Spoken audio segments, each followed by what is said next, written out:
Hello friends, કેમ છો બધા? સ્વાગત છે તમારું મારી ચેનલ કુકિંગ વિથ રિધિમાં. તો આજે આપણે બનાવીશું મસ્ત ક્રિસ્પી એવા વડા બનાવીશું, બટેટા વડા.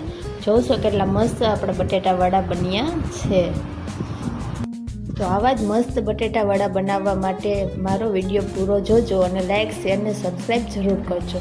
તો આ મુજબ મેં બટેટા અહીંયા પહેલાંથી જ બાફી લીધા છે અને હવે આપણે તેની જો મેં છાલ અલગ કરી નાખી છે અને આ બટેટાને આપણે છીણી નાખીશું, એટલે કે એનું આપણે મિશ્રણ કરવાનું છે.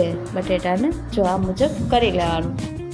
હવે આપણે તેમાં મસાલા એડ કરવાના છે, જેમાં આપણે હળદર નાખવાની છે અને લાલ મરચું નાખવાનું છે. જો તમે બટેટા બાફવા ટાઈમ તમે નમક નાખ્યું હોય તો એ મુજબ આમાં થોડુંક એવું નમક પણ આપણે એડ કરી દઈશું.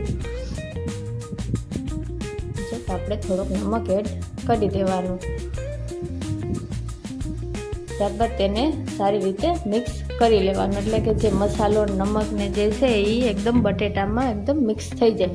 ત્યારબાદ જે આપણા બટેટાનું મિશ્રણ હતું તેને આવી રીતે તેના ગોટા બનાવી લેવાના છે. તમારે જે સાઈઝના વડા બનાવવાના હોય એ સાઈઝના તમારે ગોટા તૈયાર કરવાના છે. જો આ મુજબ થોડાક બહુ મોટા નહીં બહુ નાના નહીં, એવી રીતે મીડિયમ સાઈઝમાં આપણે તૈયાર કરવાના રહેશે. આ મુજબ જોઈશું તૈયાર કરી લેવાના. અને જે આપણે વડા બનાવવા માટે જે આપણે બેસનનું આપણે જે બેટર તૈયાર કરશું એ થોડુંક જાડું રાખવાનું, જેનાથી આપણા વડા મસ્ત બને. જો આછું હશે તો જે બટેટાની ફિલિંગ છે એમાં જે બેસન આપણે નહીં ચોટે અને જે બટેટા વડા સરખા નહીં બને. તો આ મુજબ આપણે તૈયાર કરી લેશું. જે બટેટાના આવી રીતે ગોટા તૈયાર કરી લેવાના. જોશો કે તૈયાર થઈ ગયા છે. હવે આપણે થોડુંક પાણી લેશું અને આ મુજબ મેં ચણાનો લોટ લીધો છે અને હવે આપણે તેના જેમાં ગાંઠાનું હોય તે દૂર કરવાના છે. તો એના માટે આપણે આવી રીતે થોડીક વાર એને મિક્સ કરીશું. પછી આપણે આમાં બધા મસાલા એડ કરવાના રહેશે, જેમાં આપણે જેટલું તીખું બનાવવું એટલે એ મુજબ આપણે ચટણી એડ કરવાની, પછી હળદર એડ કરવાની અને ધાણા જીરુંનો પાવડર થોડોક એડ કરવાનો રહેશે. અને જો તમારે આમાં જે લીલી કોથમીર ને લીલા મરચાં અને લસણ આદુની પેસ્ટ ને તમારે એ તૈયાર કરવી હોય તો તમારે મિક્સરમાં તેને તૈયાર કરીને એડ કરી શકો. મારે અત્યારે લાઇટ ન હતી એટલા માટે મારાથી મિક્સરમાં પેસ્ટ ન તૈયાર થાય એટલા માટે મેં એડ નથી કર્યું. ફક્ત ને ફક્ત મસાલાથી જ મેં બનાવ્યું છે. હવે થોડુંક એવું પાણી એડ કરીને આપણે તેને એકદમ બેટર તૈયાર કરવા માટે એકદમ મિક્સ કરી લઈશું. અને આ બેટર આપણે જાડું રાખવાનું છે, જેથી જે આપણે બટેટા વડા બનાવવાના છે તો જે બટેટાની આપણે ગોટા એટલે કે ફિલિંગ તૈયાર કરી છે એમાં જે આ બેટર મસ્ત રીતે ચોંટી જાય અને આપણા બટેટા વડા એકદમ મસ્ત બને. આ મુજબ તેને મિક્સ કરી લઈશું અને જે ચણા લોટમાં જે ગાંઠા હોય ને તે નહીં રહેવા દેવાના, એકદમ મિક્સ કરતી રહેવાનું. હવે આપણે તેમાં થોડાક એવા જે ખાવાના સોડા આવે એ એડ કરી દેવાના. આ મુજબ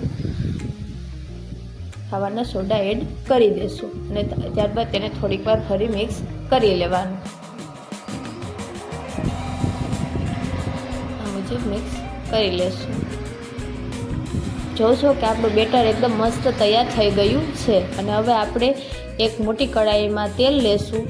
તેલ આપણે એટલું લેવાનું કે જે આપણા વડા છે વ્યવસ્થિત રીતે એકદમ પાકી જાય તેલમાં અને એકદમ મસ્ત તરાઈ જાય એ મુજબ. અને હાઈ ફ્લેમમાં ગેસને ઓન કરીને આપણે તેલ ગરમ કરવાનું છે. જોશો કે તેલ ગરમ થઈ ગયું છે. તો હવે આ મુજબ જે આપણે બટેટાની ફિલિંગ તૈયાર કરી હતી એને આપણે આવી રીતે બેસનમાં ડૂબાડી, ચણાના લોટમાં ડૂબાડી અને તેને આપણે ધીરે ધીરે તેલમાં મૂકી દેવાના. આ મુજબ મૂકી દેવાના અને તેને થોડીક વાર પાકવા દેવાના. તે પાકી જાય, જે એક બાજુ પાકી જાય ત્યારબાદ તેને બીજી બાજુ પલટી લેવાના. આ મુજબ ધીરે ધીરે આપણે મૂકી દેવાના. જોશો કે આપણા બટેટા વડા એકદમ મસ્ત તૈયાર થઈ ગયા છે. એકદમ બહારથી એકદમ કઠણ છે, એકદમ ક્રિસ્પી છે અને જે અંદરથી એકદમ નરમ અને મુલાયમ છે.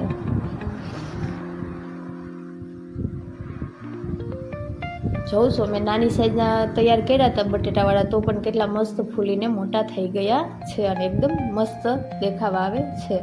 તો આપણા બટેટાવાળા એકદમ મસ્ત તૈયાર છે. આપણે આને લાલ ચટણી, મીઠી ચટણી કે તીખી ચટણી સાથે પણ ખાઈ શકીએ છીએ.